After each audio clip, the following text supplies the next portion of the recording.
Welcome back. If any of my listeners also follow my Instagram, you might know that last August I began working out with a personal trainer. To some people, that might seem crazy, but I have a goal of playing in high school baseball and beyond. And building a stronger foundation is definitely helping me on that journey. I am Grayson Knight, and this is Baseball Podcasts Are Fun. My guest today is Coach Steven Mouzon. Steve's been working with me tons of other kids like me, pro athletes, for several years. I thought it was time we finally get to interview him and learn more about him, and his approach to kids like me. Thanks for coming on, Coach Steve. How are you? Yeah, doing well. Thanks for having me. Appreciate it. Thank you for coming on the show. So let's get to it. So you must be doing something right because you have a pretty loyal following of pro athletes that work out with you. They go wherever you go. But you were surprised to see my dad come out of retirement and start working out with you, right? Yeah, actually, I was a little bit. He surprised me when he started coming in, training with me a few times a week, and really, I think that's a part of you. Like you guys having that race at the beginning of every month, wanting to keep up with you, making sure you don't beat him too easily. Speaking of that race, I don't think we're gonna be able to race anymore because my dad has a toe injury. For listeners that don't know, my dad has a toe injury. It could be multiple things. But we're probably not going to be able to race for the next 3 to 4 months. Well, if I have anything to say about it, he'll still beat you for several years. Well, he's definitely trying to hang on to his glory days. So you grew up in Jacksonville, Florida. That's right. And you played baseball. I did. So can you tell us about how you're introduced to the game? So when I was real young, my first introduction to baseball was going to a little league baseball game for two of my friends. We'd recently moved to Mississippi, which I lived in for about 3.5 years. And I went to a little league baseball game, saw my friends play and just said, hey, I want to play. It was too late for me to play that season. I was turning 9 years old that year. And so the next season, when it came around, I started and turned 9, turning 10 when I first picked up a glove and a bat. And from there, it was baseball all the way to college, and had an opportunity to sign afterwards with the Dodgers. That life things kind of got in the way, but it was a fun ride for me playing baseball. Mm-hmm. But you're a Yankees fan, is that right? If I had to pick a team, it would be the Yankees. But overall, I'm really a baseball fan. I grew up. So 1988 was when I started following baseball. If you know anything about that season, the Oakland Athletics were the top team in the season. My favorite player, of course, was Jose Canseco. He had a 40-40 season that season. And so actually the A's were my favorite team growing up. In the early 90s, the A's players started going all sorts of different directions. Ricky Henderson and Dave Stewart went to the Toronto Blue Jays. Canseco went to the Rangers. McGuire ended up with the Cardinals. And so after that, I didn't really have a favorite baseball team, except for following the players that I liked. Mm-hmm. Well, it's pretty ironic because what the A's are doing right now is not the 1988 season. No. The A's are right now, and they haven't been good for a long time. Yeah. But yeah, as far as teams that I follow the Yankees more than anybody else. And really my main interest in baseball right now is Shohei Ohtani. Oh, yeah. Going to see him soon. I personally, I don't think it was a good idea for the Angels to take him off the trade market because they're probably not getting him back after the season, and they're probably not going to make the playoffs. Yeah, we'll see. I think he's probably going to stay on the West Coast. It wouldn't surprise me if he ended up with the Mariners. It wouldn't surprise me for Boston because of Yoshida, his Japanese teammate, maybe the Mets, Kodai Senga. But wherever he goes, I'm still going to be a fan of him. Oh yeah, most skilled baseball player of all time, no doubt about it. So, what position did you play when you were young, and which do you like the most? Gosh, I played everything except for first base and pitcher. In hindsight, I wish I had been a pitcher. Back in those days, there was nobody like Shohei Ohtani, and I loved hitting more than I loved pitching, and so I think I pitched in a handful of games in my life, and just didn't want to be pigeonholed and to be a pitcher only. So I decided that wasn't the route that I was going to take. As far as other positions, I was a shortstop, I was a center fielder, I was a catcher. I went to college as a catcher. When I went to college, I didn't catch very long. I was really a fast guy, had some real good speed. And then with the Dodgers, I would have been signing as an outfielder. Okay. So how far did you make it in professional ball? So it was really interesting. I had stopped playing baseball after college and kind of given up on my dream of playing. And then a buddy of mine had been in the Angels organization, and he invited me he knew the head scout of the Dodgers. The Dodgers were in Florida at the time and not in Arizona in spring training.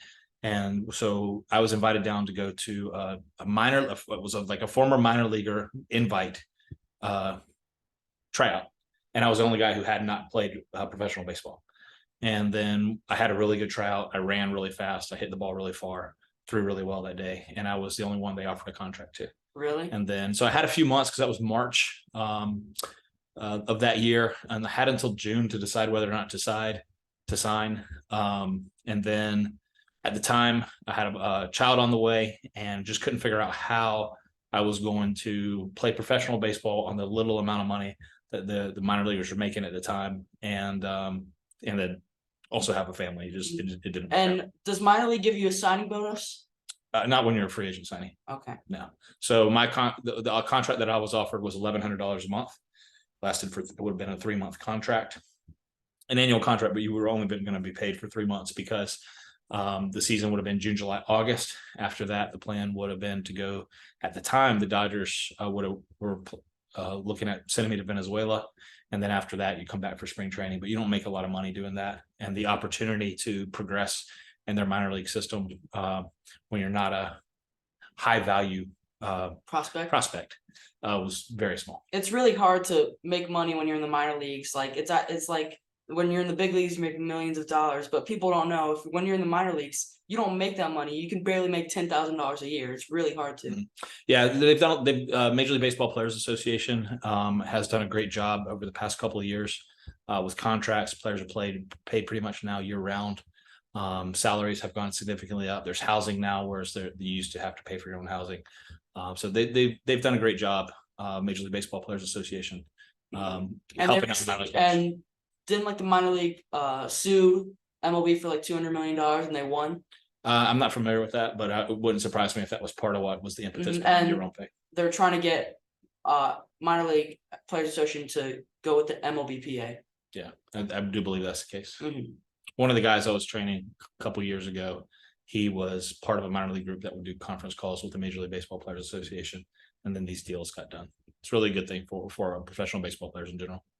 So going back to working out, I started with you right when I started 7th grade, but in a year I'll be getting ready to go to high school. So do you remember any challenges you had to face when you got to high school?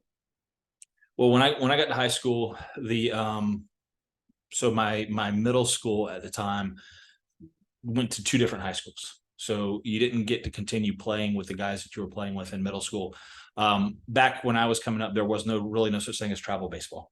It's not like it is now where you could be on a different team and you could like I've had guys that have gone and signed with colleges that weren't even on their high school team.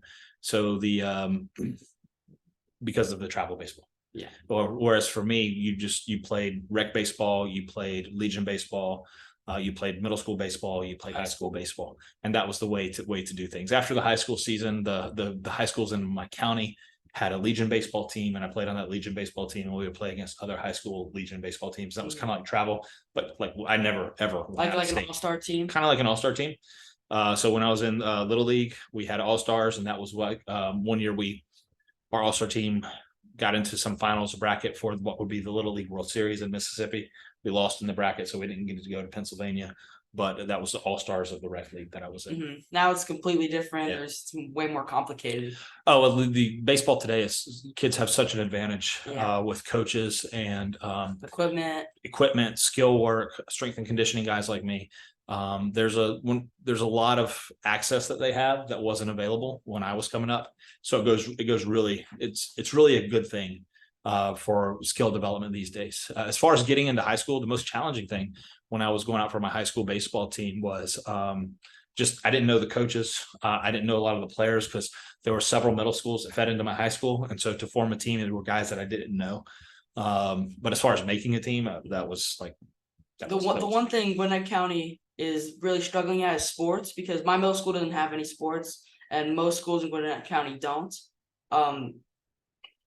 But there's no baseball at my school, so it's really hard for baseball players from middle school to feed into high school. And by high school, there's not a lot of baseball players there, so they only have like 2 or 3 teams that can really get into games. So Yeah, it seems to me that the travel baseball stuff has kind of taken away from middle school and high school sports.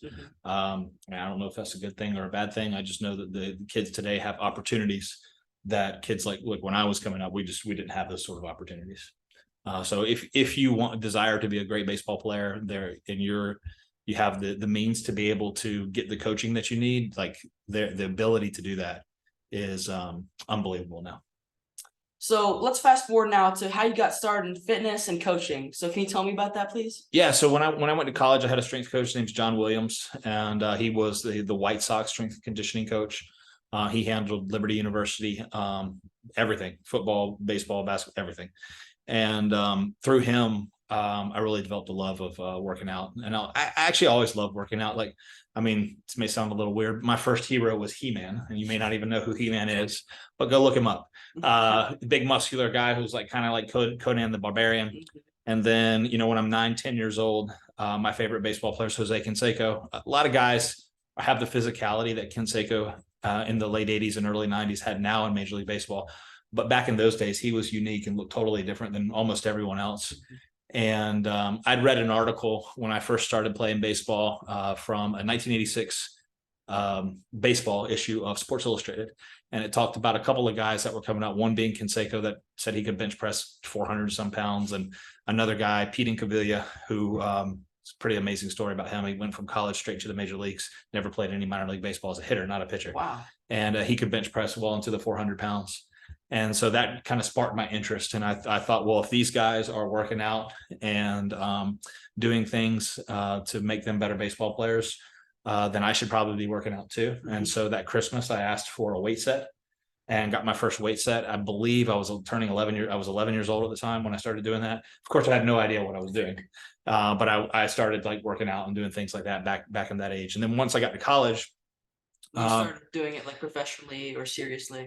Well, I was serious all the way through high school. So I had a complete regimen, fitness regimen when I was in high school. I went to bed every night at 8 o'clock. I woke up at 6 a.m.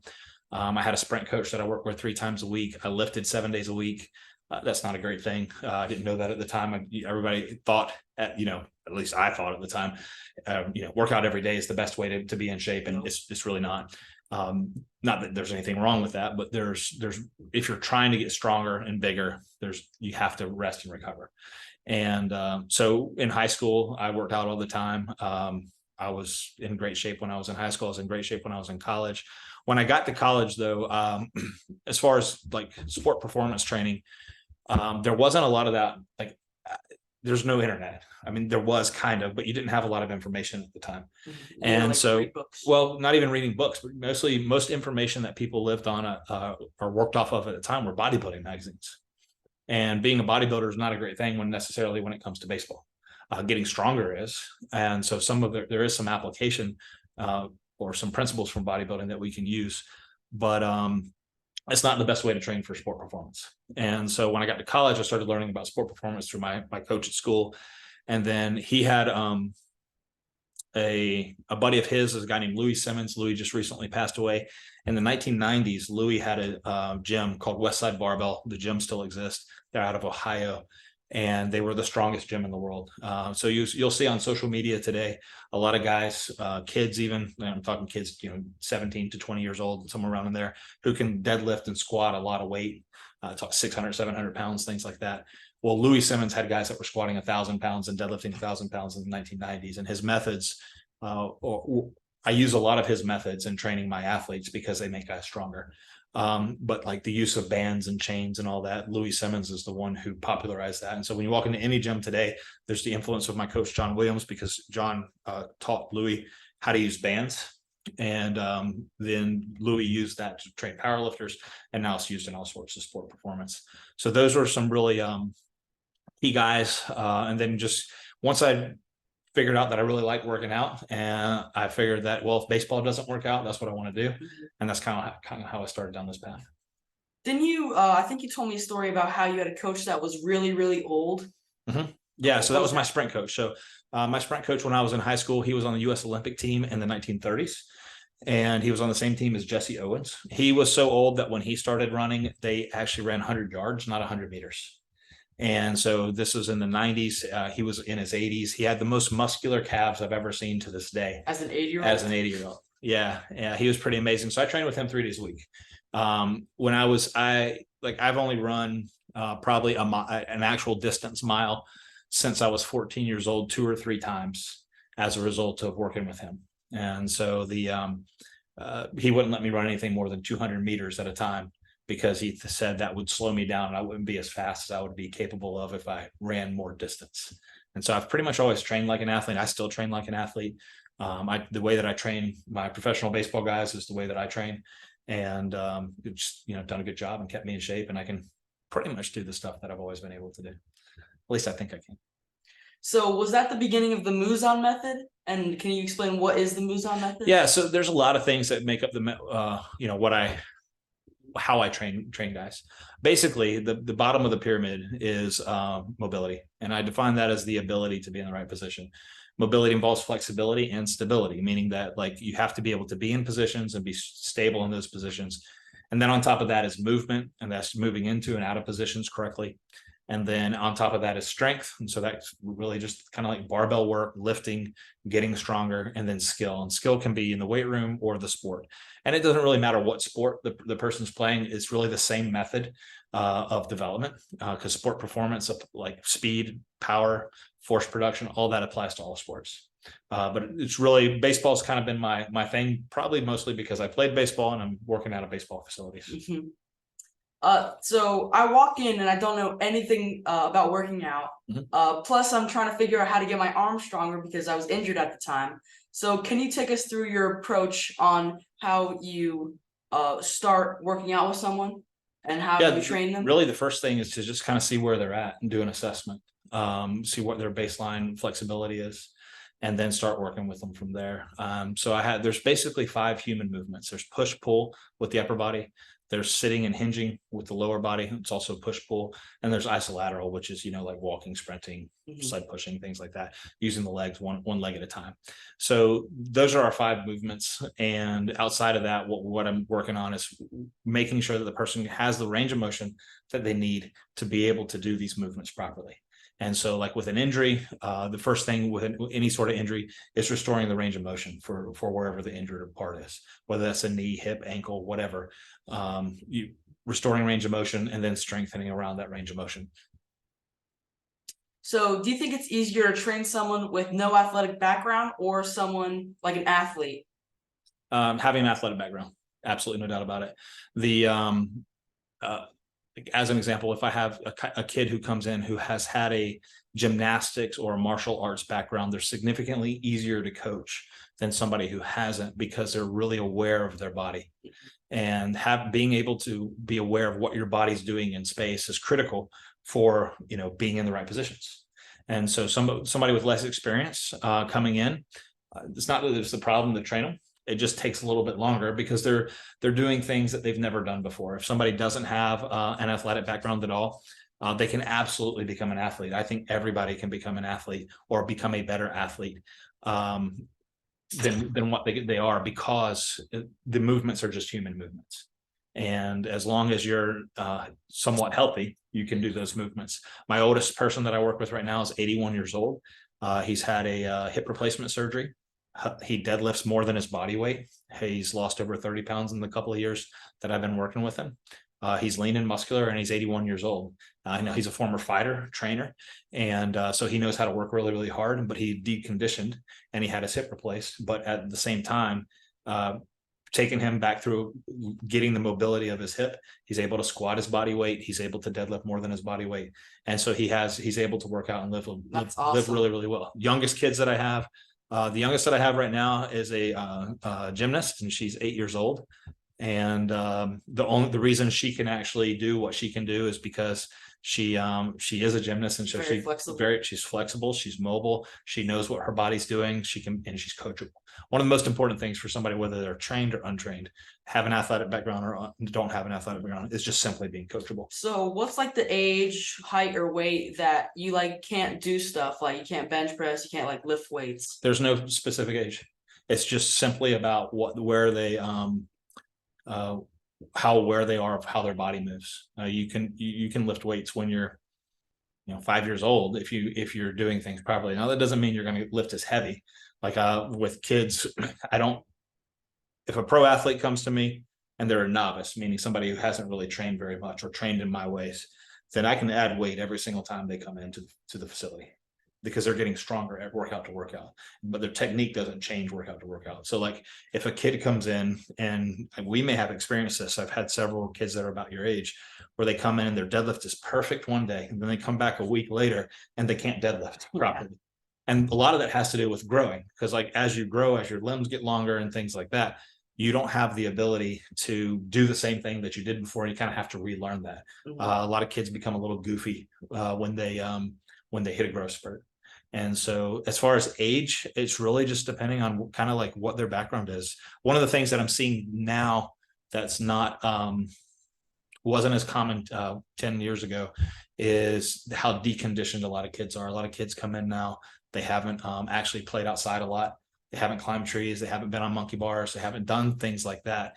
And so they're physically, kids now are physically weaker than they were 10 years ago, just as a general rule, and significantly less flexible. So it does take a lot longer now to get kids in the right place to prepare them to be able to lift, but there's not an age on that. Mm-hmm.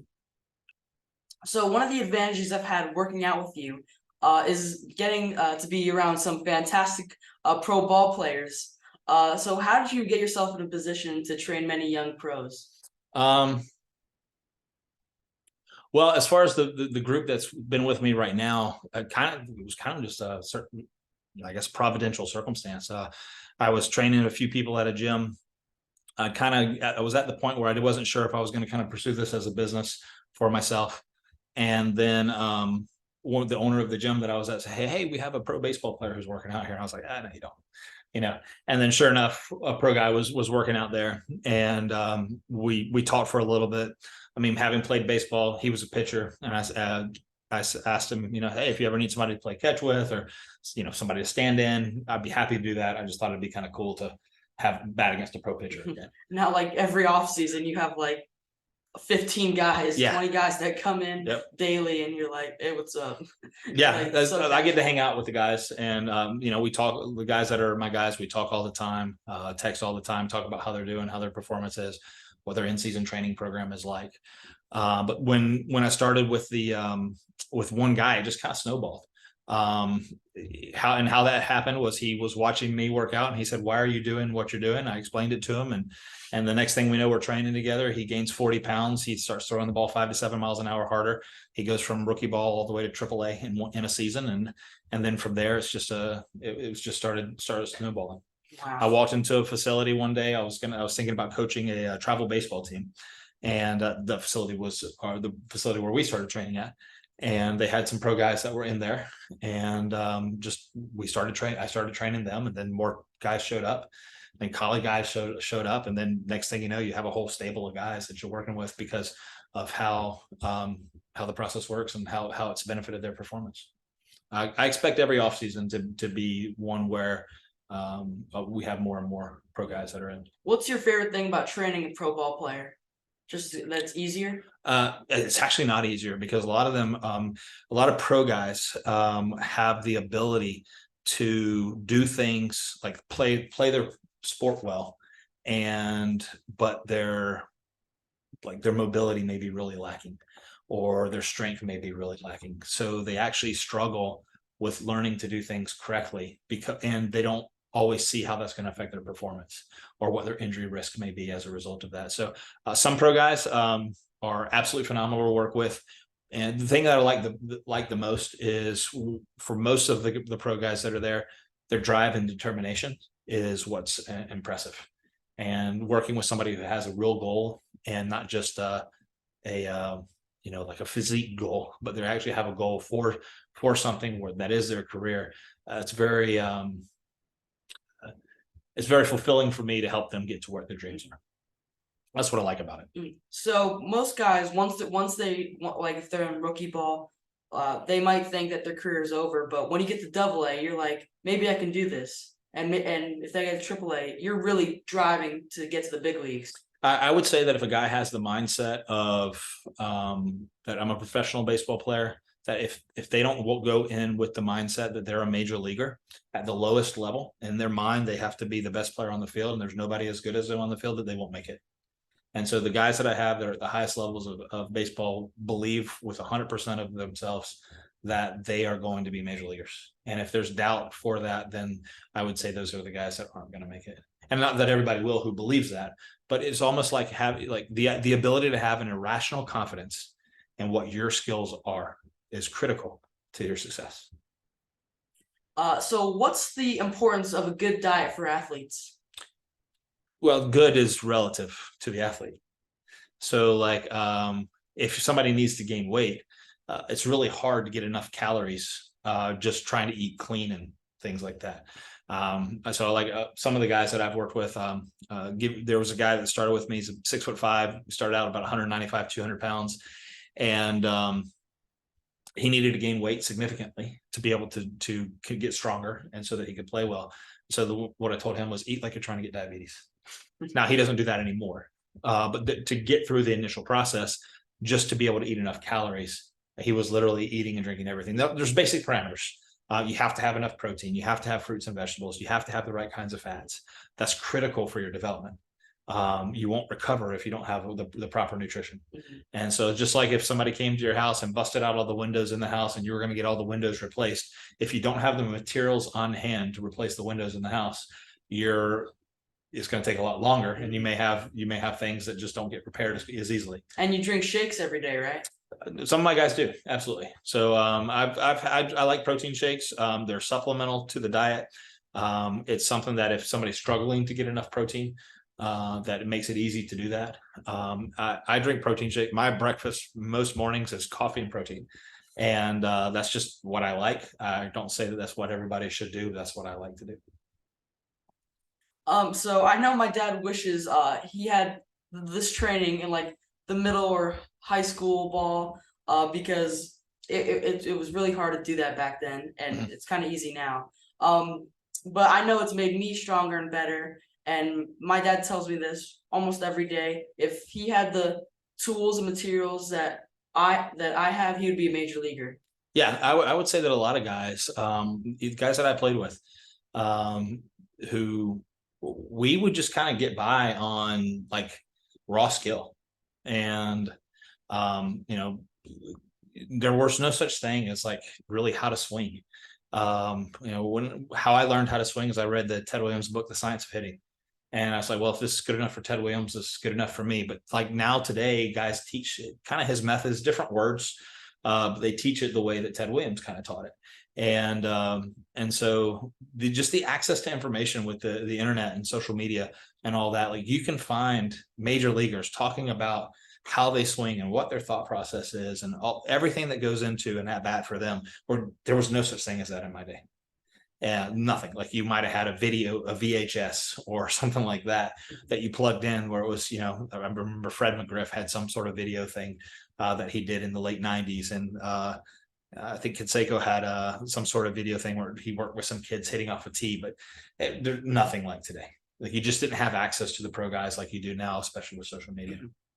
One more question before we get to the final fun questions. Coach, what would you tell your 13-year-old self if you could? Oh, that's a good question. Well, as far as playing baseball, the only thing that I would change if I could have changed it is having access to the information that you have access to. That would have made me a better baseball player. Like as far as strength, conditioning, things like that. I didn't. Basically, the only thing you could do was go up to some big, massive guy in the gym and ask him how to get big and strong and see, if that worked. Well, so that may work, but it may not work. If I get too big in my chest and my back and all that sort of stuff, I may have a muscle bound swing, and so that might change things. I had a friend of mine in high school. He got really, really big, and then his swing changed, and he wasn't a good hitter anymore because he put on so much muscle. Whereas now with today's information, like when I'm training a guy, I'm not trying to train them to be a bodybuilder. I'm trying to train them to be the best athlete they can be, to take them to their whatever their genetic potential is. As far as working hard, like doing things, I wish I'd have worked smart. I just didn't have access to that information back when I was coming up. And so I just worked hard and hoped that worked out. And it made me a good baseball player, but I think I could have been a better baseball player with the right training. Thank you, Coach. Great answer. I'll definitely take that into some consideration. But now it's time to wrap up. We made it to the not so rapid fire questions, so you can answer with as much as little info as you want. You ready? Sure. Why is Jose Canseco your favorite player of all time? I know you probably answered this question. Yeah, no. earlier. So Canseco, obviously back when he started, he was just different than everybody else. But really what I liked about him, and the thing that I still love about watching videos of him, is the viciousness with which he swung the bat. He was trying to absolutely murder the baseball. I had a conversation with a guy, Greg Catteray, who played with Canseco in the late 80s. And he said the pitchers in the league at the time when Canseco was playing would joke that he could hit a ball through their legs and it would still clear the center field fence. This was a couple of years ago. He said that if they'd had StatCast back when Canseco was in the late 80s and early 90s, that he would hold all the records for how hard balls were hit. I don't know if that's true or not, but there was a big difference in him and everybody else. And I think that's what was appealing to me. Physicality is something that's always been first ever 40-40. First 40, fast, had a good arm. It was real disappointing for me to hear about the things that he was associated with during his career, but that came out after his career. As far as like watching a baseball player, he was an exciting baseball player to watch. That's why I like Shohei Ohtani. Shohei Ohtani is just an exciting baseball player to watch. The guys that I like are guys that are exciting to watch. They may not be the best guys, but they're exciting. Like one of my favorite guys is Javier Baez. I like to watch him play. He's a good ball player. He's not a Hall of Fame caliber ball player. Not as good as he used to be. But even yesterday, I was watching at bats that he was taking because I just like the way he swings the bat. Mm-hmm. So like another player that was one of my favorite players of all time is Will Clark. I was a switch hitter. And so like I kind of modeled my left-handed swing after Will Clark, and I modeled my right-handed swing after Jose Canseco. But yeah, as far as Canseco being my favorite player, really it was just came down to he was fast, he was powerful, he looked different than everybody else, and I thought that was kind of cool. Did you ever get to meet him? I have met him quite a few times. When I was 13 years old, I went to my first spring training game in 1993, and he was on the on deck circle. And when I got there, it was against Boston. It was a night game in Fort Myers. So I walked down to the on deck circle. I just started talking to him. And I asked him if he could sign any autographs. And he said he couldn't sign any autographs during the game because he'd get fined. I said, well, will you hit a home run for me then? And sure enough, he hit a home run. And then he took this helmet to me as he came back across. And at the end, back in those days, I haven't been to spring training in a long time, but back in those days, when the starters would come out of the game, they'd run poles in the outfield. So the game's going on and they would run along the outfield fence during the game for their conditioning. Yeah, it was pretty common back then. And so after he ran, I was down by the right field fence. He came over and said, hey, you want that autograph now? And he signed 5 cards for me. Oh my, so that's pretty cool. Awesome. Yeah. Wow. Oh, did you wish you got that signed ball yesterday? No, I've had plenty of Canseco autographs. And I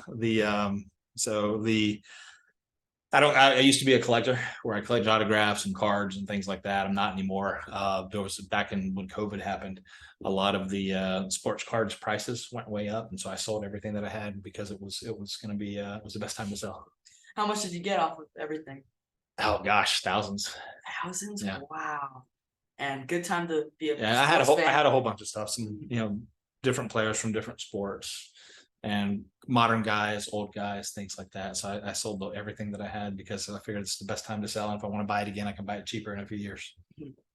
So you love doing ice baths before workouts. Why do you love it? Yeah, that's actually new for me. I love to read about strength and conditioning and health and sport performance and everything that's related to that. And so in December, I stumbled on a guy who had prostate cancer. Possibly had prostate cancer. It was called a PSA of 7. So the PSA is what they test to see if you may have prostate cancer. So he decided he wasn't going to get tested. What they'll do is they'll go into the prostate and they'll sample it to see if there's cancer cells. But he started ketosis, which is a way to eat where your body runs off of fat rather than sugar.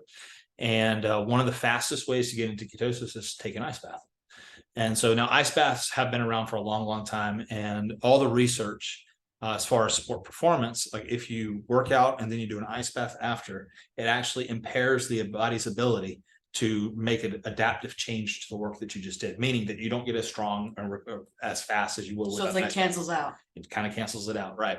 And so the doctor who came out with like when people are injured, a lot of guys, even still today, people put ice on an injury, and that's actually one of the worst things you can do. The doctor who came out with RICE, which is the RICE, it's an acronym, rest, ice, compression, elevation, came back out about 10 years ago and said, oh, hey, I was completely wrong about icing. Don't do it. And so I'd never done ice baths or anything like that for an injury or just in general, because I didn't want it to interfere with the adaptation that comes with having a workout. And I would always advise people, don't take an ice bath. It's not the best thing for you. You might feel good, but it's not the best thing as far as what our goals are. But anyways, I stumbled across this guy.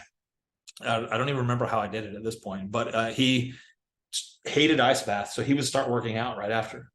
And then when he went back to the doctor, his PSA was below 1, which means that he didn't have prostate cancer. And also his hormone levels were significantly better.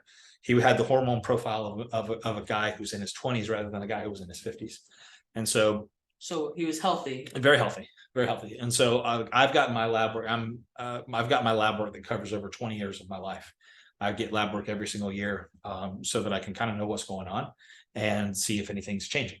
And so I've always known what my hormone levels are like. And so I've started the ice bathing before the workouts because of this, to kind of see what happens to me after, taking an ice bath, working out, and see if my hormone profiles get better. And so that's something that I'm looking forward to doing in the next couple of months, getting tested again to see what results we have from ice baths. Now I love it. Ice baths are fantastic. They do help with like as far as inflammation, things like that. They help tremendously. I love the sauna too. I heard it helps you when you move around ice baths, because it helps you more than rather than just staying still and not thinking about it. Yeah, well, when you stay still, what happens is your body creates a layer of heat in between your skin and the water. And so when you're in the water, you have to continually move so that you stay as cold as possible. That's the idea, is to be cold and stay cold. So my sister wants to know, what's your favorite thing to do besides working out? Oh gosh, probably read about working out. Not workout. No, okay. So like actually one of the things that I love to do is hit. I love hitting. And like if there's times where like there's always going to be times in your life where you're I don't know down, or like you have you're having a little bit of anxiety or something like that. So what I'll do when I have those situations is actually just go hit, and it's a lot of fun.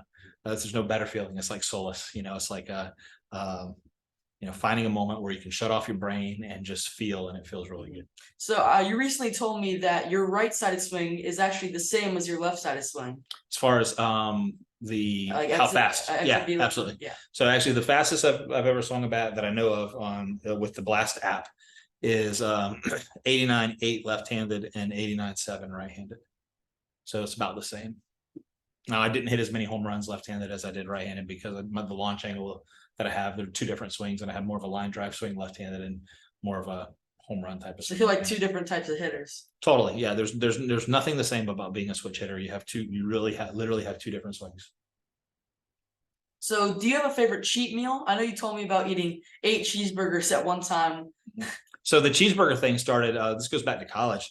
I was having trouble gaining weight, and one of my buddies was a real big guy, and so he's like, okay, before your workout you need to go eat cheeseburgers. Like, go get 5, 6, 10 cheeseburgers from McDonald's. Back in those days they had I forget which day of the week it was, but there was a day of the week where they had cheeseburgers for like 39 cents. And so I would go to McDonald's, get 10 cheeseburgers and eat them before my workouts. And so after my first fall baseball season in college, I ended the season weighing 162 pounds. I was very lean, very muscular, very strong. But 6 weeks later, I weighed 188 pounds. I put on 26 pounds in 6 weeks. And the reason, cheeseburgers, not just cheeseburgers, but just eating a lot. And so, of course, you put on some fat when you do that kind of stuff. But ultimately, that's what propelled me to be able to be a bigger, faster, stronger athlete. So in Jacksonville, when you grew up, did you grow up surfing? I did surf some here and then when I was a teenager. That's something that I would like to do still. And is it hard? I would say, yeah. I mean, you have to balance on a board on a wave that's moving. A few years ago, I went to Costa Rica and did a surf camp, and it was like starting fresh. It was kind of like walking for the first time. Had a lot of falls and some big waves, but it was fun. Mhm. At some point, I'd like to do it regularly again. Any shark encounters? Well, there's a couple. There one time I was face. So when you're surfing, you face the ocean so you can see the waves, and people started yelling at me from the shore. So I turned around and looked, and there was a big fin coming through the water. So of course I got out of the water that day. Once I was walking down the boardwalk to the beach to go surf, and a great white breached the water, came completely out of the water. So I didn't get in the water that day, of course. That's the closest I've ever come that I know of. But if you ever get a chance and you're in a helicopter above the ocean, especially in the Florida area where the St. Johns River comes out in Jacksonville, there are a ton of sharks there. They're all around you all the time when you're in the water there. Wow, that's awesome. Yeah. I've seen dolphins before. Dolphins come right up to you sometimes. Mhm. That's fun. I don't think I've been 20 feet from a shark, and hopefully I never will. You probably wouldn't know if you were, but if you've been in the ocean, they've been there with you. Mhm. And last one, what is your favorite baseball movie of all time? Huh. What's the one with Robert Redford in it? The Natural. Yeah. The Natural. That would have to be it. I'm not a huge film or TV guy. I think the last baseball movie that I saw was one with Kevin Costner. Field of Dreams? No, not Field of Dreams. For the Love of the Game. I've never seen the one that's about the Indians. Major League? Yeah, never watched. Never seen Major League? No. Go watch that after you. Never will. Not my Great thing. movie. Not my thing. Okay. So can you relate to The Natural at all? No, I don't think so. It's I think The Natural is I liked it back when I first saw it because it was a story of a guy who was able to come back and have an injury and be a very successful kind of guy. The problem that I have really with watching baseball movies is that I know baseball and I know how players are supposed to move, and the actors can't do that, and so it bothers me that it doesn't look like you're watching a professional baseball player. That's so I have a hard time watching any sort of baseball. That's so funny because we were watching quote unquote a baseball movie called Mr. Destiny last night. I don't think it's a baseball movie, but there's one or two baseball scenes and they're like little kids. And they just don't know how to play. It looked so fake. Yeah, I have a hard time with that, and I imagine people with other professions have a hard time. Like if it was a football movie, I don't know a lot about football besides watching it on TV, but I don't know if things like that are ones where it bothers them. But as far as the baseball stuff, like I've always said, I've got a buddy of mine who's an actor, director, writer, and I said, hey, if you ever do a baseball movie, make sure you hire guys that actually play baseball so that it looks like they know what they're doing. Mm-hmm. Well, that's Coach Steven Mouzon, everybody. Finally, we did it. It took a while, but we did do it. That was awesome. Did you have fun? Yeah, absolutely. Love it. Anything else you want to add or ask me? So yeah, absolutely. So now that since you've been training for a little while, been a little bit about a year now, maybe a little bit longer, what do you think has helped you the most with your development as a baseball player? I definitely love the sprint work that we've been doing in the facility and off the facility at home. That's definitely helped me a lot, and you've actually fixed the way I run, and I do that every time now, and it probably maybe gets me like a mile per hour to faster than what I used to do. But other than that, like anything leg related, like squats, deadlifts, yeah, that's pretty much it. Cool. Mm-hmm. That it? That's it. Oh, well, thank you for being on the show. And thank you for continuing to train me. But if you want to follow Coach Steven Mouzon and want more information about the Mouzon method, please check out at steven.mouzon on Instagram. And you can help my show by subscribing to Baseball Podcasts Are Fun on Spotify and YouTube and Instagram. And my new website, baseballpodcastsarefun.com. Please check back next week for an all-new guest. Until then, that was Coach Steven Mouzon. I'm Grayson Knight, and this was Baseball Podcasts Are Fun. Don't forget to swing for the fences. See ya!